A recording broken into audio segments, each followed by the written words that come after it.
Alright, Bitcoin June 18, 2025 um, market update. Ano nga bang nangyari? So kahapon sinabi ko na binasag niya itong minor support or resistance kasi nagiging support and resistance yan dahil dito lang naman siya nagko-consolidate dito sa triangle, sa symmetrical triangle. So ano nangyari? Bumalik ng support. So kung nakabili kayo dito ng futures, nag-buy kayo, maganda yung position nyo. Kasi kung titingnan nyo sa baba, ayan. So 1, 2, 3, yan yung mga support.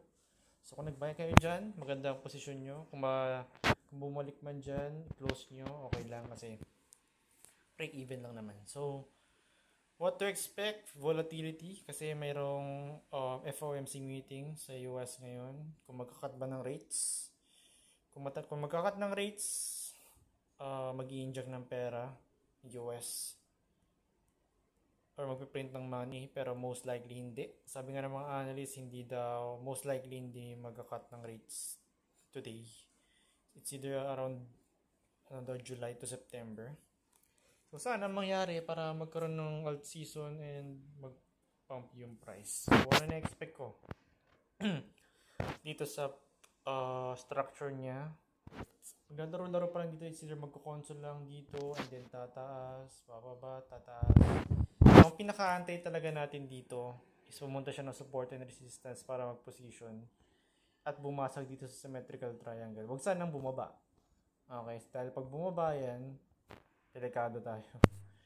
Wag sanang sobrang baba kasi ang tawag nito, masisira yung mga holdings natin.